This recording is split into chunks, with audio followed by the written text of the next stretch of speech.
ही कोळी लोकांची असं आपण सतत ऐकत आलेलो आहे। मुंबईतील कोळी लोक हे भूमिपुत्र आहेत असं देखील ऐकत आलेलो आहे।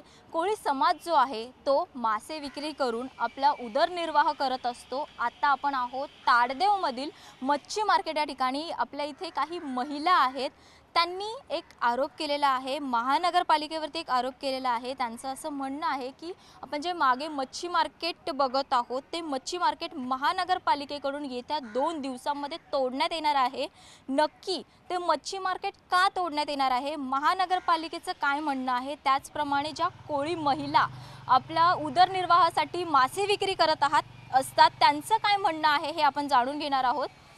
ताई नमस्कार। तुमचं असं म्हणणं आहे की महानगरपालिकेकडून जे आपण हे मागे मार्केट बघतोय मासेमारीचं मार्केट, तर ते तोडण्यात येणार आहे, नेमकं नक्की कारण काय आहे यामागे? त्यांना मला साहेबांनी सांगितलं काल जाऊन, आमच्या महिला गेल्या होत्या मार्केटमध्ये। काय बोलते थोडी मच्छी आणा, आम्ही मंडेपर्यंत मार्केट बोलते तोडणार, पण आम्हाला नोटीस नाही काय नाही तर आम्ही कसं हात लावणार। काल येऊन आम्ही नव्हतो, आम्ही काल आमचं टॉयलेट नेऊन हे केलं, आता आम्ही करणार काय? आता आम्ही टॉयलेट का लोकांच्या घरी जाणार, इथे उघड्यावर बसणार? आम्हाला नोटीस नाही काय नाही, मग तुम्ही असं डायरेक्ट कसं आम्ही बोलणार मंडेला? आणि हे सामान आम्ही नेणार कुठे सगळं? त्याच्यावर आम्हाला काही पर्याय द्या ना तुम्ही। आम्ही तेच बोलतो, आम्ही ज्या आहे ते त्यांच्या आमच्यासाठी काहीतरी करा ना तुम्ही। आम्ही काही नाही तुमच्या, आम्ही काय त्यांना तर त्यांची पण चूक झाली आहे, आमची पण चूक झाली, आम्ही कबूल मान्य करतो, आम्हाला काही दुसरं काही नाही, पण आमच्यासाठी जे हक्काचे आहेत आम्ही ते आम्हाला द्या ना। आम्ही नाही तुमच्याकडे काय मागत, आमचा जो हक्क आहे तोच मागतो आम्ही। रहिवासी आहे इथले आम्ही, कोळी लोकांची मुंबई आहे, आणि तुम्ही बाहेर काढता, मग आम्ही जाणार कुठे? आम्ही करणार काय? आमचं कोण नाही कमवणार, आमचं कोणाचंच कोण नाही, सगळ्यांचे मिस्टर पुरं घरी आहेत। ह्या बायका लंगत मग सगळ्या येतात, मी बाई लंगडी आहे, ती बाई आहे, तिचं मुलं काही नाही आहे, करणार का? आम्ही इथे नाही आलो तर आम्ही खाणार काय? मग कोणच नाही। आमची एवढी मुलं शिक्षण घेतली तर आमची मुलं घरी आहेत, त्यांना जॉब नाही, एवढे शिक्षण घेऊन त्यांना जॉब नाही, करणार काय आम्ही? सांगा मॅडम। ताई, हे जे तुम्ही मासेमारीसाठी इथे बसत असता मासे विक्री करण्यासाठी, तर त्या संदर्भात तुमच्याकडे लायसन आहे का? तुमच्या नावावरती लायसन आहे का? हो, माझ्या बहिणीचं आहे, चंद्रभागा चंबे, तिचं लायसन आहे, पण तिचा पण अजूनपर्यंत जागेचा बंदोबस्त नाही आहे।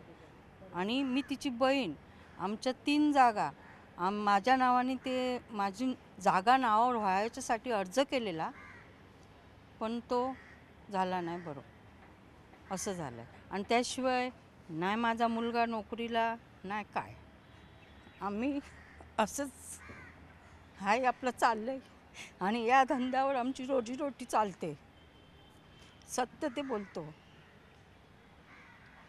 तुम्ही या ठिकाणचं भाडं जे आकारलं जातं ते भाडं भरत होतात का इतके वर्ष? नाही, माझी सासूच्या टायमाला सासू वारली तेव्हापासून मी गेली सासऱ्याला घेऊन, माझे नावावर कर नाही तर नवऱ्याचे, पण त्या लोकांनी ते पण नावावर नाही केले। आता सासू वारली, तिला कुठून आणायची लायसन भरायसाठी? ह्या साहेबाकडे जा, तो नाही आलाय, हा नाही आलाय, मग आम्ही परत यायचो। आता एक वर्ष काय 1.5 वर्ष आम्ही फेरी मारली, या लोकांनी काय नाही, आमचा निर्णयच नाही ते देत, मग आम्ही किती वेळा जाणार? आपल्याला पण कंटाळा येतो ना। आपण गेल्यावर नीट काम झालं तर बरं वाटते, नाही झालं तर आपण काय करणार? मग आम्ही पण बसलो। आता त्या लोकांनी नाही घेतले तर आम्हाला एक नोटीस तरी तुम्ही पाठवा ना, का तुमचे लायसन आम्ही पूर्णपणे रद्द केलेत। लायसन रद्द केले म्हणजे आम्हाला समजलं असतं। आता तुम्ही डायरेक्ट नोटीस न देता बाजार तोडणार तर आम्ही काय करणार? आमची मुलं शिकताना अजून शिक्षण घेतात, मग आम्ही काय करणार? आमचं काय पुढे? तेव्हा आमची एवढीच मागणी आहे, आम्ही थोड्या जण येऊ ना, त्यांना कुठेतरी आम्हाला तुम्ही बंदोबस्त करा, हीच मागणी आहे। भाडं का घेत नव्हते तुमच्याकडून? भाडं म्हणजे लायसन, तुम्ही असं म्हणाला की तुम्ही द्यायला जात होतात भाडं, पण का घेत होते? म्हणजे लायसन माझ्या नावावर नाही आहे ना। मग महापालिकेचे जे अधिकारी त्यांच्याकडून काय सांगण्यात येतं जेव्हा तुम्ही भाड्या संदर्भात जातो ना, तेव्हा हा साहेब नाही, तो आल्यावर तुमचं काम करू, परत गेलो दुसरा साहेब नाही। आता ते काय, त्यांची पण बदली होते, आपल्याला थोडी त्यांची नावं पण नाही। आमच्याजवळ अर्ज आहेत, जे आम्ही अर्ज घेऊन गेलेले ते अर्ज आहेत आमच्याजवळ पुरावा म्हणून, याचा काय करायचं आता? भाडं तुम्हाला भरायचं होतं तरी देखील जे महापालिकेचे अधिकारी आहेत ते तुमच्याकडून भाडं घेत नव्हते आणि तुम्हाला असं म्हणत होते की तुमच्या नावावरती नाहीये, तुम्हाला उत्तर देखील नीट देत नव्हते, काय म्हणाले यावर? त्याच्यावर आम्ही त्यांना विचारलं तर वाढली तुमची सासू तर आम्ही भाडं नाही घेणार असं आम्हाला सांगितलं। तर बोल का तर बघ ना, तेव्हा आम्ही घरच साहेब होता, म्हात्रे साहेब होता. मी 2 वर्ष चालली तिकडे. पण त्या लोकांना दादाच ना लावले आम्हाला. मग आम्ही सोडून दिलं मग. महापालिकेकडून काय सांगण्यात येते, हे जे मार्केट आहे ते तोडण्यात येणार आहे म्हणतात, कधीपर्यंत तोडण्यात येणार आहे ते? ते अजून आम्हाला काय पक्का सांगितलं नाही, आम्हाला नोटीस वगैरे काय आली नाही. 4 दिवसांनी पण करतील, 2 दिवसांनी पण करतील असं सांगण्यात आलं आहे आम्हाला फक्त. तुम्हाला कसं समजलं मग हे महापालिकेकडून तोडण्यात येणार आहे असं? आम्हाला असं भाजीवाल्यांचं तोडलं तर आम्हाला पण जाऊन चौकशी केली तर आम्हाला सांगितलं का हे मार्केट पण तुटणार आहे. महापालिकेचे जे अध्यक्ष आहेत, तुम्ही त्यांची भेट घेतली असाल, काय त्यांनी म्हटलेलं आहे नेमकं त्या दरम्यान तुम्हाला? त्यांनी सांगितलं की जे लायसनवाले आहे ना, फक्त त्यांना जे जिवंत लायसन आहे ना त्यांनाच फक्त जागा भेटणार, बाकीच्यांना नाही भेटणार. मग आम्ही काय करणार, आम्ही कुठे जाणार, आमची मुलं लहान आहे, आमची मुलं शिकतात, मिस्टरांना एवढे पगार नाही, मग आम्ही काय करणार, ह्याच्यावर आमचं घर चालते. मग आता आम्हाला न्याय कोण देणार, आम्ही कोणाकडे जाऊ आता? या सर्व गोष्टी दरम्यान तुमची मुख्य मागणी काय आहे?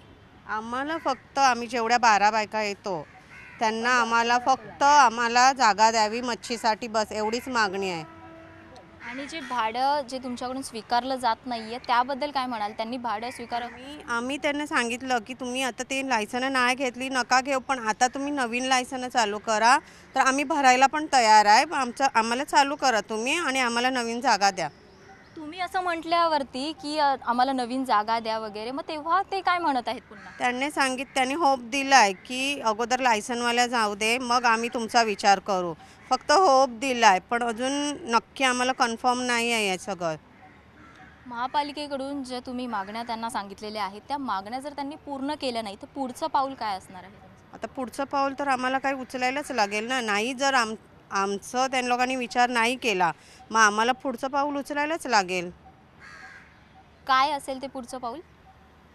सांगता नाही येत. ते आता आम्ही बघू आम्ही मग नंतर बघू, सगळ्या महिला एकत्र होऊ, नंतर आम्ही मग विचार करू आणि मग आम्ही सांगू. आता आम्हाला आंदोलनच करायला लागेल, कारण का आम्ही कोळी लोक आहे आणि आम्हाला आमच्या हक्काची जागा नाही भेटली, मग काय फायदा? कोळी लोकांची मुंबई आहे ही. बाहेरचे भैये येतात, त्यांना बिना लायसन मच्छी विकतात, त्यांना परवानगी आहे, आणि बाहेरचे येतात झोपडे बांधून राहतात, त्यांना घरदारं सगळं देतात. मग आता आम्ही 30 वर्ष झाली ते मच्छी विकायला येतो, मग आम्हाला काय? आमची तिसरी पिढी आहे आणि आम्हाला काही नाही, त्याचं आम्हाला खूप दुःख वाटते. आणि आमची मुलं शिकतात. माझा मुलगा इंजिनिअरिंग करतो, तर त्याला कसं शिकवू मी? हा मार्केट बंद झाला तर. माझ्या मिस्टरांना पगार खूप कमी आहे. मग आता मी इथे मच्छी विकायला येते, तेव्हा आम्ही दोघं नवरा बायको मिळून मुलांचं शिक्षण करतो. तर आता याच्यापुढे आम्ही कसं करणार? आमचं मुलांचं शिक्षण थांबवू आम्ही? ताडदेव मच्छी मार्केटमध्ये ज्या कोळी महिला मासे विकण्यासाठी इथे बसत असतात त्यांच्याशी आपण बातचीत केलेली आहे. त्यांचं असं म्हणणं आहे की इथे जर आम्हाला मासे विकायला दिले नाही तर आम्ही आमचा उदरनिर्वाह कसा करायचा, आमच्या मुलाबाळांचं शिक्षण कसं करायचं, असा थेट सवाल त्यांनी महानगरपालिकेला विचारलेला आहे. त्यानंतर त्यांनी असं देखील सांगितलेलं आहे की पालिकेकडे ते भाडं जे आहे, जे भाडं आकारलं जातं ते भाडं देण्यासाठी जात होते, परंतु भाडं ते महानगरपालिकेकडून घेतलं जात नव्हतं, असं देखील आरोप त्यांनी केलेला आहे. नेमकं या सर्वावरती महानगरपालिकेला देखील उत्तर द्यावं लागणार आहे. यावरती उत्तर काय असणार आहे, आणि जर महानगरपालिकेने यांच्या ज्या महिला आहेत त्यांची मागणी जर पूर्ण केली नाही तर त्यांनी या महिला ज्या आहेत त्या पाऊल उचलणार आहेत आणि त्यांचं शेवटचं पाऊल हे आंदोलन असणार आहे, असं देखील त्यांच्याकडून स्पष्ट करण्यात आलेलं आहे. व्हिडिओ जर्नलिस्ट वसंतसह स्नेहा जाधव, न्यूज 18 लोकमत, मुंबई.